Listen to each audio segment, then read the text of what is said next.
in that and how that's continuing today?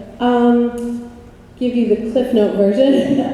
Basically, in 2006, for a few years, I had been asked, just as an actress, to show up on the red carpet for a few organizations that are amazing and well-intentioned, but when I would do those events, it was just like, it would leave me kind of feeling frustrated in a certain way because I wanted to actually help more. I wanted to not just bring awareness to these organizations, but I wanted to be of service. And I was doing a Broadway show in New York in, the second one I was doing in 2006, and I got invited to facilitate something for an arts program. And I thought, okay, I don't really want to teach acting or dance. It's just not where I wanted to serve. But I wanted to help girls. I felt like our culture was changing. I felt like as a teen myself, I wished I had a place where I knew that I was not alone in some of the things we navigate. And I created a format for an interactive 2-hour workshop that I bring to middle schools and high schools. And it just started grassroots with a few organizations, and then one school administrator told another, and truly I found myself just flying myself to Kentucky and renting a car and then facilitating for the entire female student body of a given school on their football field, in their auditorium, in their library, whatever kind of space they had, and volunteering. And so it's been now hundreds of thousands of girls. And then we created a book, which became a New York Times bestseller for Penguin, that's in libraries in middle schools and high schools. And then classes use it as a catalyst to open up a bigger dialogue. And so I continue to do the workshops. It's global now.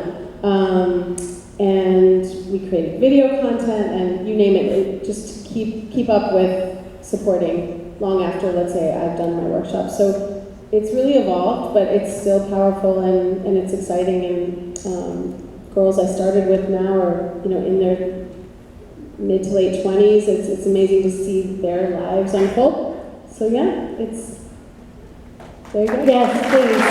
That's incredible work. It is always so good to see celebrities using their voice and giving back. So thank you for that. Thank you. Mark Paul, yeah. Go ahead. Give it another one.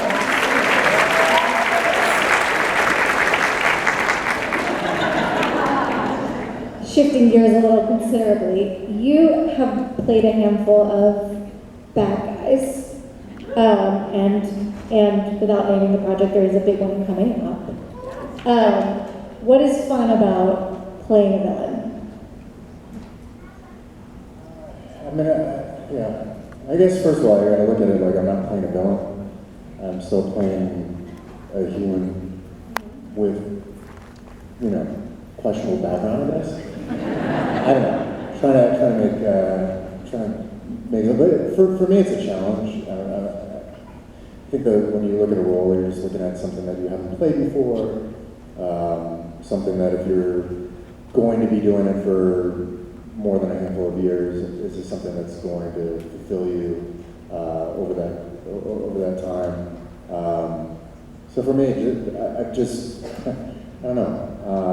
Lately, I've been playing more, like you said, villains.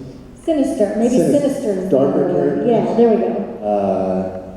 But I think that just because I played that other side, and now we're just going to a different side of the spectrum.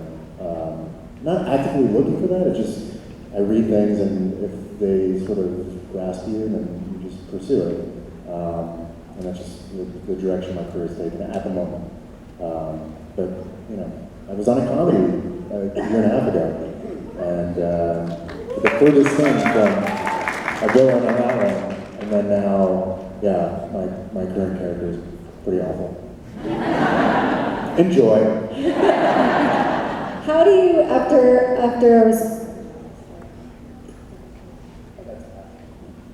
a particularly dark day of filming, regardless of the project, how do you shake that off and go home to your family?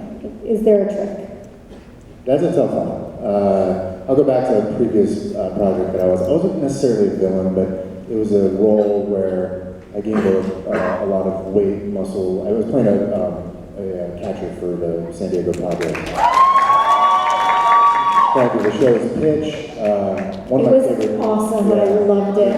Absolutely one of my top canceled too soons. I wanted to quit the industry after that didn't go, because that's one of those that you feel like in your lifetime you're not going to be handed opportunities like that. So for that to pass in the fashion that it did, it was a sort of a gut punch. That's a role though that I don't make light of it. But I had to go to therapy with my wife over that. Because my other things, sometimes I'm out of town.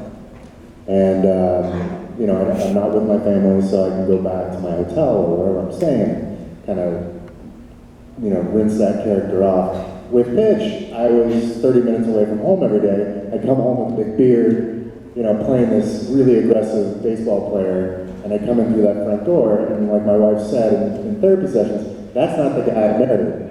And you're playing this guy, and then the next day you have to jump right into that. It is actually really difficult to go back and forth, especially when you have kids. And I consider myself a husband first, a family man second, and an actor third. It's not easy. But I have an understanding family and a wife, and we work through it and communicate about it. But I'm not gonna lie, it is tough when you play really intense characters like that. And then, like on Mixed Dish, when I played that dad, that actually made me a better father. I had to come home and be like, I learned on Mixed Dish how to my son just painted on the walls. In Mixed Dish, we celebrated it. So it works both ways. But. You do learn from your characters, whatever, the light and the dark. Like you definitely, it's a gift as an actor. I always learn something from the character I played, for sure, that reflects back into my own life. And I take a little piece of that you're kind of forever changed, usually for the good. Mario, is there something you've learned from a character? Not to be a macho pig.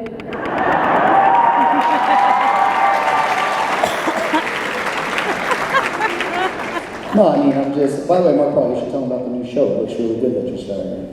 Yeah. He can't. That's right, sure. Oh, okay. I was trying to look out.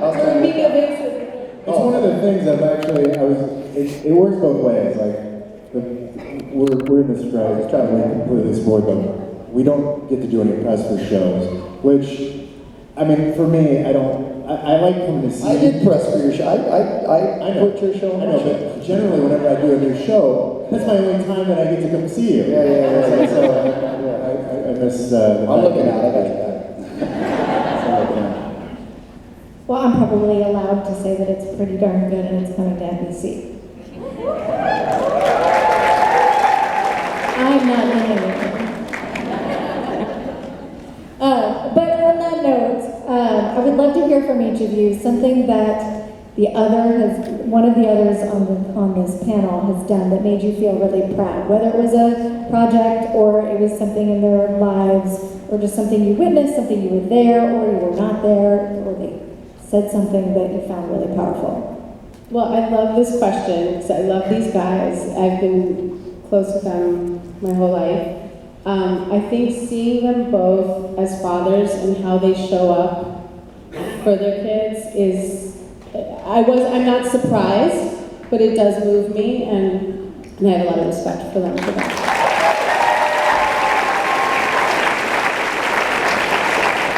I mean, I love the fact that they've remained grounded and down to earth, and real people. The entertainment business is something that we do, but I can say they're both really nice and cool, and in a space where people often get jaded, they haven't. And I think that goes a long way and speaks volumes to their character.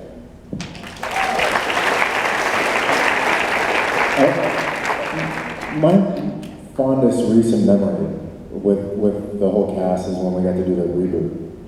I mean, the fact that you're an NBC employee, I think more than me. So I really wish we would go to them and say, what were they thinking by canceling that show? Yeah.